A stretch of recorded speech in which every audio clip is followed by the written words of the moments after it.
Welcome to Tokyo Wave, recorded in a live studio in Harajuku, Japan, with your hosts Aaron and Parker.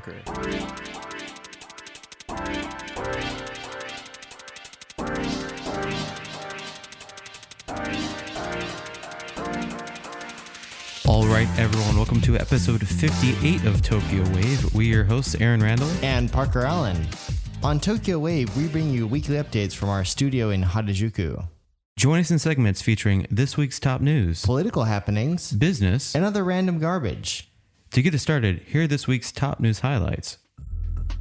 Japan approves Moderna and AstraZeneca COVID-19 vaccines. Japan convenience store sales up 6.6% in April as customers return.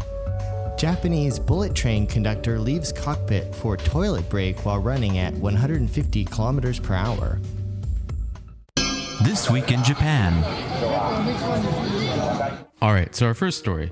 Japan approves Moderna and AstraZeneca COVID-19 vaccines.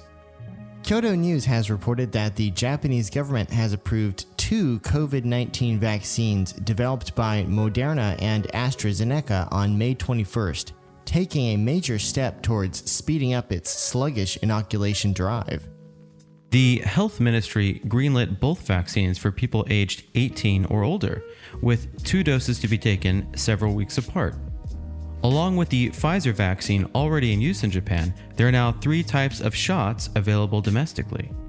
The Moderna vaccine is slated to be administered at mass vaccination centers run by the self-defense forces in Tokyo and Osaka, as well as similar facilities being set up by some prefectures and municipalities. This is great! Wasn't I ranting about this last episode? Yeah, finally. I think it's almost a month late. It's they said they wanted to get the approvals done by the beginning of May, but it looks like for whatever reason it took an extra 3 weeks. Hey, I mean, anytime's good with this, and getting the military involved, good move. So the AstraZeneca shot, however, will not be used immediately. The Ministry of Health, Labor and Welfare cited lingering concerns over rare cases of blood clots being reported overseas. My hopes just went from like 100 to like 10.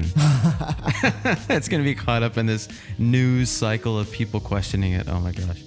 So Japan's vaccination program still lags behind other developed countries. Since its launch in February, beginning with healthcare workers and later expanding to people aged 65 or older, only around 4% of the country's population of 126 million has received at least 1 dose. Well, that's a little bit better than the last figure we quoted on this program, which was around 1%, so we've got 3 more percents. Yay. Gosh, for the developed world, though, that's very, very bad. Prime Minister Yoshihide Suga, whose public support has taken a big hit from criticism over his pandemic response, has vowed to ramp up to 1 million shots per day and finish inoculating the elderly by the end of July of this year. As of this recording, Japan is now administering up to 500,000 shots per day. A recent government survey showed 14% of municipalities expect to miss the July deadline, due in large part to a dearth of doctors and nurses to administer shots. The effort has also been hampered by technical issues with taking online reservations. In response to this, the government is looking into the possibility of allowing pharmacists to administer the vaccine. This is a big thing because currently in Japan, pharmacists are not allowed to administer needles. So even with the flu vaccine, it has to be administered by a doctor. Getting pharmacists to do this, of course, would be great, but pharmacists haven't been doing this up until now. So there is a question as to whether they can be quickly trained to do these procedures. Yeah. I mean, can't anybody do it? I guess there are some dangers, right, with Well, I mean, heroin addicts seem to have no problem with those needles, but It's like that scene in the Tarantino movie when he gives her the shot, Pulp Fiction. Just, Sharpie a big circle and go nuts. On May the 20th, a panel at the Japanese Health Ministry signed off on the vaccines developed by AstraZeneca and Moderna, which had applied for government approval in February and March of this year, respectively. Japan has supply agreements to receive 50 million doses of the COVID-19 vaccine from Moderna by September, 120 million doses from AstraZeneca, and 194 million doses from Pfizer. The Moderna vaccine uses a new technology called messenger RNA, or mRNA, the same type as the Pfizer vaccine, while the AstraZeneca vaccine uses a harmless version of a common cold virus. Harmless, eh? The AstraZeneca vaccine has a slightly lower efficacy rate compared to the other two, 76% compared with 94% for Moderna and 95% for Pfizer. I can imagine that would be one of the reasons why the government likes the other two. Yeah. I've heard this in the States too. Like people really, I think like in public discourse, they tend to favor either Moderna or Pfizer, right? I heard on Twitter there's a group of nurses in the UK who refer to themselves as the Pfizer Chiefs. Interesting. So the efficacy rate of these three COVID vaccines is still higher than influenza vaccines, which have between 40 and 60% efficacy. But some countries have temporarily suspended use of the AstraZeneca vaccine or restricted its use on younger people due to rare instances of blood clots. Ugh. Give that one to all the foreigners. Yeah, that'll be the one they make us take, right? Oh man. You're not afraid of a few blood clots, Gaijin. It'll be fine. As Japan has already secured enough of the Pfizer and Moderna vaccines to cover people aged 16 or older, the health ministry said it will continue to review whether to make the AstraZeneca shot available for Japan's state-funded inoculation program. So, I mean, this is good news. 2 new vaccines are going to enter the ecosystem here, hopefully with not too many blockers. My doctor friends have told me, though, that similar to influenza, as we mentioned, we're going to need a booster for COVID-19 every year. So it's not just like we get it once this year and done. We're going to have to do this like every year. Yeah, I've heard some people say that COVID is going to become like the flu. Yeah. Which is ironic because what was it at the... wasn't it the flu pandemic 100 years ago that ended up creating the environment we have now where there's this seasonal flu thing? Yep. And so now I guess there's going to be this seasonal COVID thing. Yeah. Don't forget to get your COVID shot. Yep. What a pain in the ass. But we should be able to get it, streamlined and kind of a basis for, rolling it out globally. So hopefully that comes together this year. Fingers crossed. I am more hopeful that Japan will get its act together with these vaccinations now with the daily numbers hovering around 500,000 and with lots of signs that that number will continue to increase. That will finally get us on a more reasonable timeline. So maybe this autumn is going to be a cool time to be in Japan, finally. For sure. I know both of us are tired of seeing our friends in America having all of these fun things to do while the rest of the world is still sort of in this whole pandemic thing. So yeah, cities like New York are just like back to business. I mean, everyone's outside playing music, drinking wine. Yeah, and the lots of the mask rules and mask mandates are starting to be repealed in various municipalities across the United States. Oh yeah. Which I still think sounds kind of terrifying, but okay, good luck. Yeah. And up next, Japan convenience store sales up 6.6% in April as customers return. Kyodo News has also reported that convenience store sales in Japan rose 6.6% in April compared with April 2020 for the second consecutive month. Same-store sales of 7 major convenience store operators totaled 842 billion yen, that's about 7.7 billion USD, as the number of shoppers rose for the first time in 14 months by 7.8% to 1.24 billion, according to the Japan Franchise Association. However, the average spending per customer fell for the first time in 19 months by 1.1% to 682 yen, as people tended not to buy food and beverages all at once compared to the previous year. You know what'd be funny is all this data is actually skewed by Uber Eats. So that 682 yen is just going to Uber, and the rest, I don't know. But I know a lot more people. They've got Konbini on Uber Eats now, so I know people are eating that up and using that a lot. Yeah, I wonder if the statistics reflect that as well. So the association also said that sales of alcoholic beverages, big surprise, have remained solid, with many people drinking away their sorrows at home as the third state of emergency was declared in late April in Japan. Can we buy stocks in alcohol companies? Yeah. Damn, why have I not been doing that for like the past 10 years? Especially with Asahi Breweries having this smash hit with their pop-top open Nama beer cans. Once again, we're giving out the stonk tips, but the stonk tips are hot. Yeah. Buy beer. Buy beer. Going long on booze. Yeah, seriously. Compared to figures in pre-pandemic April 2019, the reporting month's sales on all stores basis fell 3.7% to 882 billion yen, while the number of customers dropped about 9.8% to 1.3 billion. The total number of convenience stores in Japan has remained around the same, with 55,824 stores in April 2019 and 55,868 stores as of April 2021. 55,000 convenience stores. Damn. I wonder how many convenience there are per like square kilometer, square mile. In Tokyo, a lot. Oh yeah. At least 10, 20, 100. Certain areas got to be 100. Yeah, so listeners, when you head to the convenience store, make sure to buy Asahi Super Dry to support our stock portfolios. And up next, Japanese bullet train conductor leaves cockpit for toilet break while running at 150 kilometers per hour.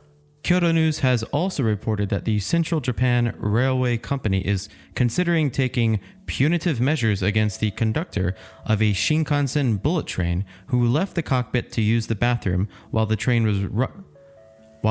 was running at 150 kilometers per hour with some 160 passengers on board. The 36-year-old driver was absent from the Hikari number 633's train cockpit for around 3 minutes after asking another conductor to take his place during his absence at around 8:15 a.m. on May 16th, while the train was traveling between Atami Station and Mishima Station in Shizuoka Prefecture. However, the stand-in conductor, also 36, was not licensed to drive the bullet train. That's a pretty big oops right there. Yeah. According to JR Central, which operates the Tokaido Shinkansen line connecting Tokyo with Shin Osaka, it is the first instance of a driver on its bullet train line vacating the cockpit while running with passengers on board. Although a similar case occurred in 2001 with a driver who was moving an out-of-service bullet train. Big difference. Yeah. So, JR Central reported the incident to the Ministry of Land, Infrastructure, Transport, and Tourism, saying it was a violation of the ministry's ordinance regarding potty breaks. I would have loved to have received that phone call. Oh, we have a bit of a violation report to make. There was a conductor here driving one of these here bullet trains, and he needed to take he needed to go to the bathroom, and he was kind of gone for 3 minutes. Sorry. There was a story about like a pilot who used the bathroom in mid-flight, and he locked himself out of the cockpit. Did you hear about this? It was like, I think a year or 2 years ago. This is why airline pilots carry guns, right? Just shoot the door open. Shoot it. Following the report, Masahiro Hayatsu, a senior official of JR Central's potty break prevention squad, told a press conference, "It was an extremely inappropriate act. We apologize." A transport ministry official also said it is regrettable that the government rules were not fully observed, and safety is the main priority as the bullet train carries people's lives. Japanese bullet trains can run while gradually slowing down in the absence of a driver and automatically stop in the case of an emergency. The Tokaido Shinkansen line, Japan's busiest bullet train line, is an exclusive route for high-speed trains, without any commuter or conventional trains sharing the same track. Trains on the line travel with a top speed of up to 285 kilometers per hour, or 177 miles per hour. Not a good time to need to use the bathroom. I know, right? What planes are like, 500-600 miles per hour? Is that right? Yeah, something around that, Yeah. I think. So yeah, this is a very, very high dangerous speed. You don't want to have the conductor blanking out or locked in the toilet during.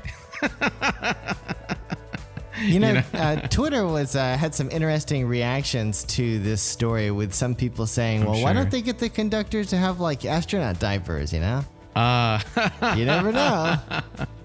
Yeah. According to JR Central, the driver felt abdominal pain and made a mad dash for the nearest toilet in the passenger cabin. The unlicensed conductor sat on a jump seat in the cockpit during the driver's absence without operating the train.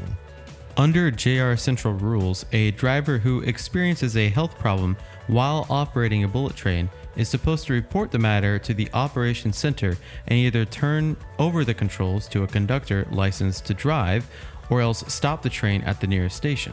I guess this conductor did not have the luxury of doing either of those things. Yeah. You know, it's funny, just today I took a taxi and he had to use the bathroom. First time this has ever happened. And he wouldn't stop at a kombini. I was actually pointing out, you can just go to this kombini here. He's like, no, I have to go to the service center, the taxi service center. So of course I rolled my eyes, but yeah, he stopped the ride to go to the bathroom. So I guess these things do happen. You know, when you gotta go, you gotta go. Wow. Maybe it's something in the air. Yeah. But yeah, I guess the biggest issue here is, he didn't stop the train, right? He should have stopped it. Well, and he didn't report it to the operations center, which, sounds pretty embarrassing, but they have rules for a reason. Yeah, for sure. Houston, we have a problem. Need to use the bathroom. All right, Neil, you're about ready to be able to open the cockpit and be the first man on the moon. I have to take a shit.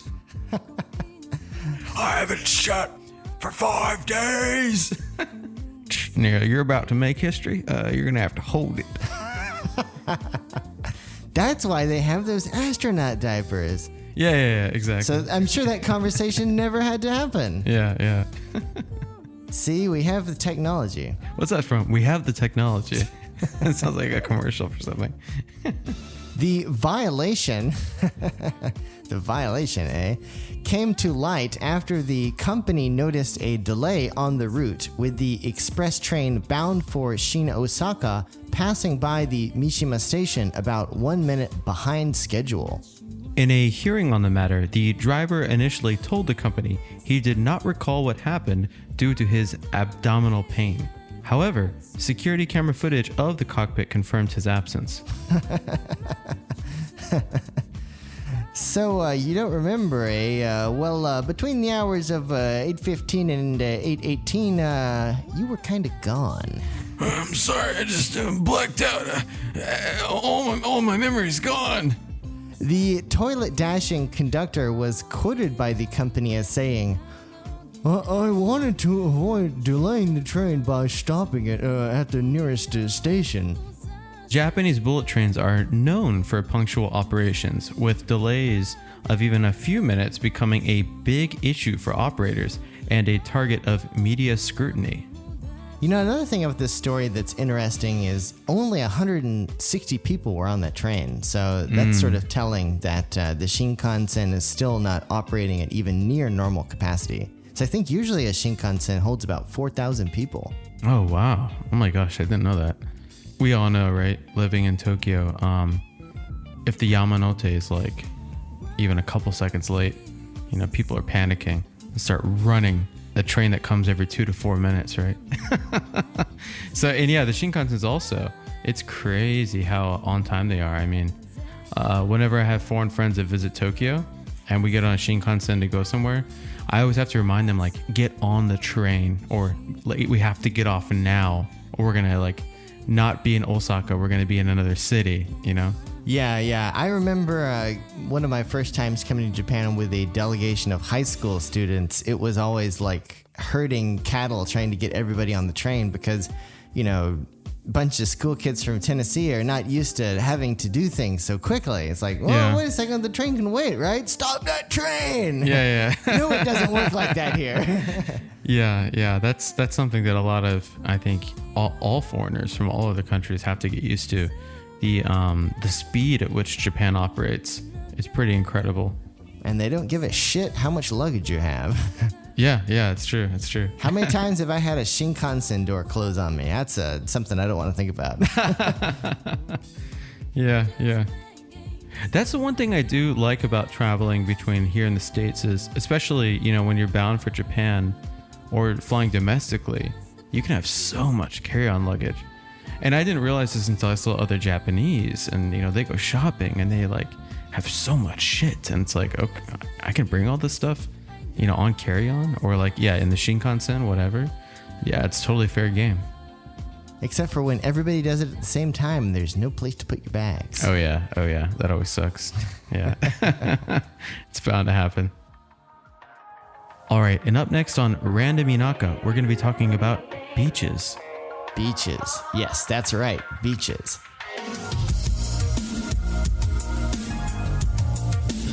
You're now listening to Tokyo Wave. Random Inaka. So it looks like it's going to be a hot beach summer this year, as Kanagawa's beaches are likely to reopen to swimmers this year after being closed throughout 2020 due to the pandemic. The Mainichi Shimbun recently reported that about 80% of the beaches in Kanagawa Prefecture, which were officially closed to swimmers last year due to the coronavirus pandemic, are set to open this summer, although the pandemic is not yet under control.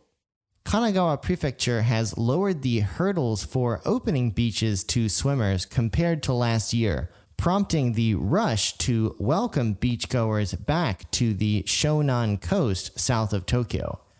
However, some beach operators are worried that with no end to the pandemic in sight, crowds could further spread the infection.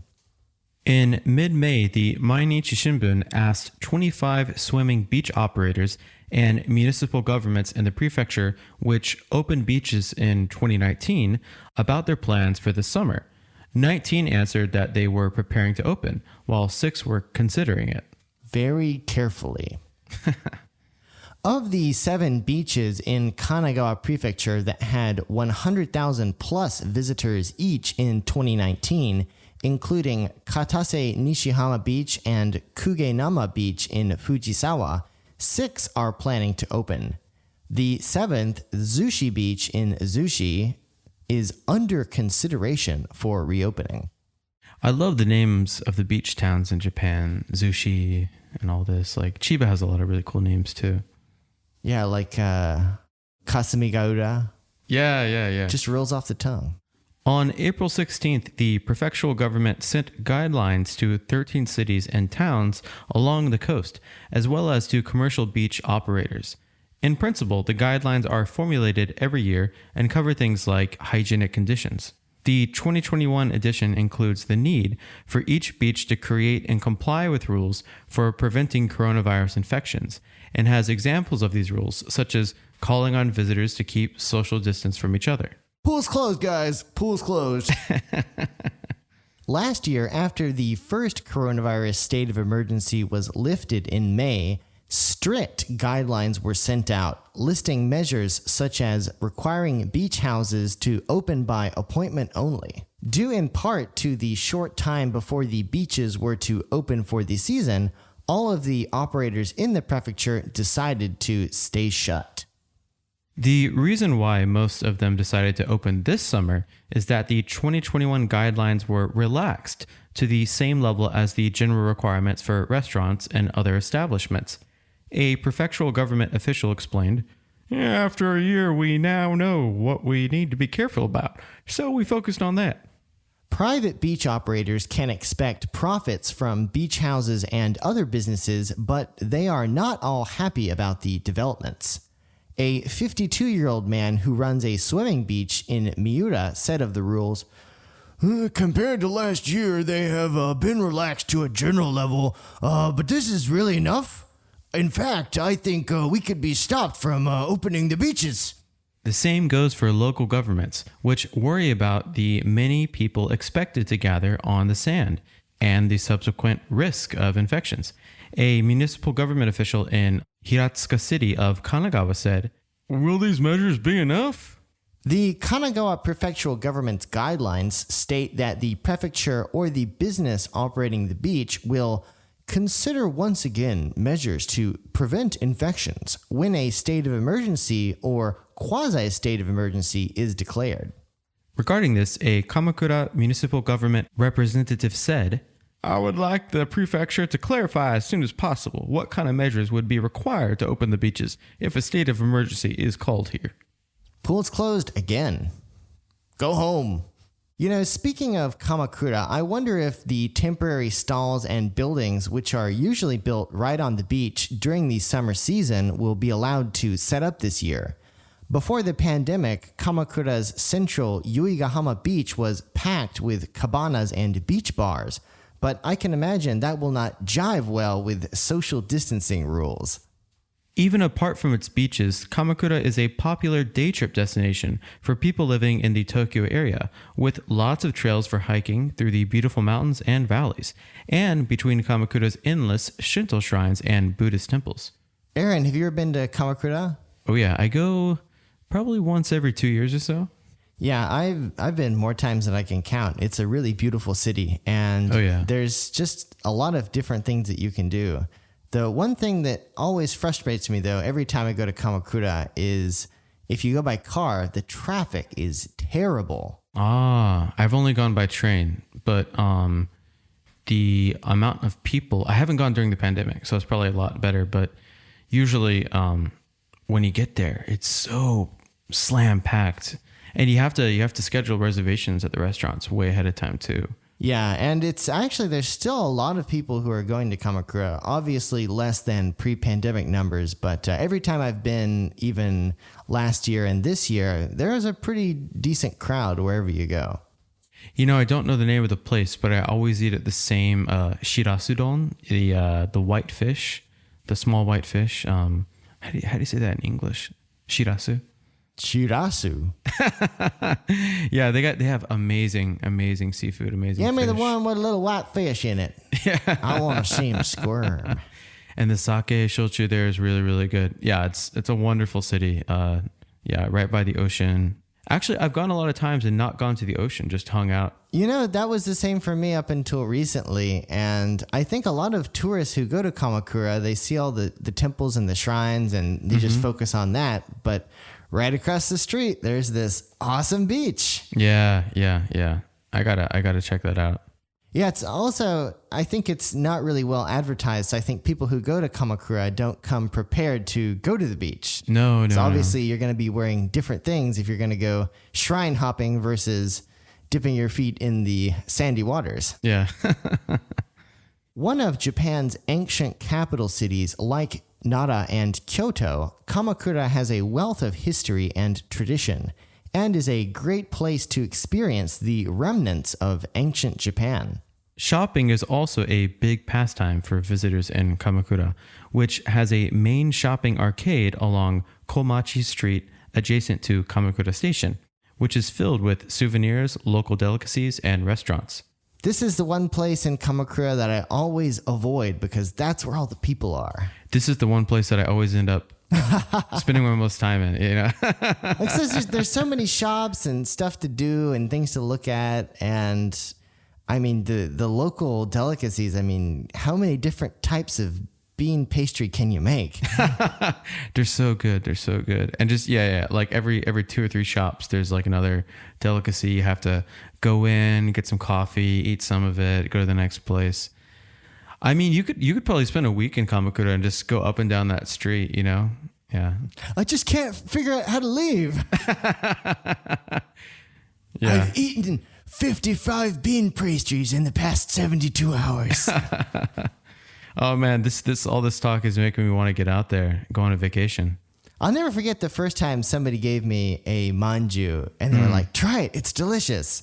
And, you know, when someone tells you that, you kind of have to do it. Yeah. And I took a bite and I'm like, yeah, is this beans? Yeah. Sweet beans? Like baked beans? Yeah, it's funny. You know, I think my first year to 2 years in Japan, because, you know, even in like Los Angeles, or the Bay Area, they have Japanese restaurants, but it still doesn't taste like it does in Japan, you know? Like everything here, it's just so particular and tastes awesome. But I'd say like moving here, the first year, like I ate at a lot of different sushi places. Some of them really like high class, most of them just like, you know, normal. And I couldn't really taste the difference of the sushi. Manju, I would try it. And, you know, in my American brain, it's like, sweet beans, you know. But then as the years go by, things started to get more and more delicious. To the point where it's like you actively seek out like certain kinds of sushi or certain kinds of manju. And when you see like, you know, I buy a bunch of that at the supermarket if they have it, you know, like. Definitely. No, I've finally gotten a taste for the manju or bean pastries. And it's actually funny. I mean, now I actually have a favorite manju. Oh, yeah? Yeah. So in Fukushima Prefecture, there is a manju called Usukawa Manju, which literally means thin-skinned bean pastry. Thin-skinned. Interesting. Give me the one with the thin skin. Sounds needs to be no thicker than 0.5 millimeters. Yeah, there's a manju I really like. It's actually from Chiba Prefecture in Sawara, and it's like a pumpkin flavored one.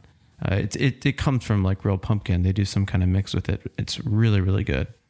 You know, speaking of Kamakura, whenever Ben comes to Tokyo, and of course, Ben is living in the Kamakura area, he brings these Kamakura sweets, and they're like these colorful balls.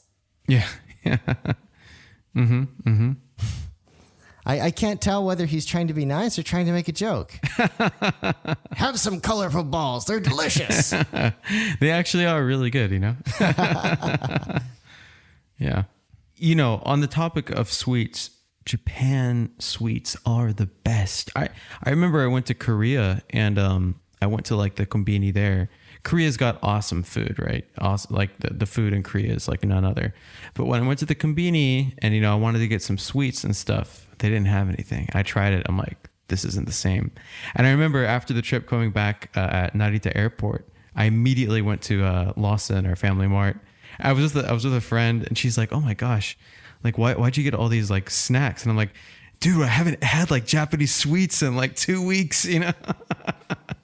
Going through withdrawals.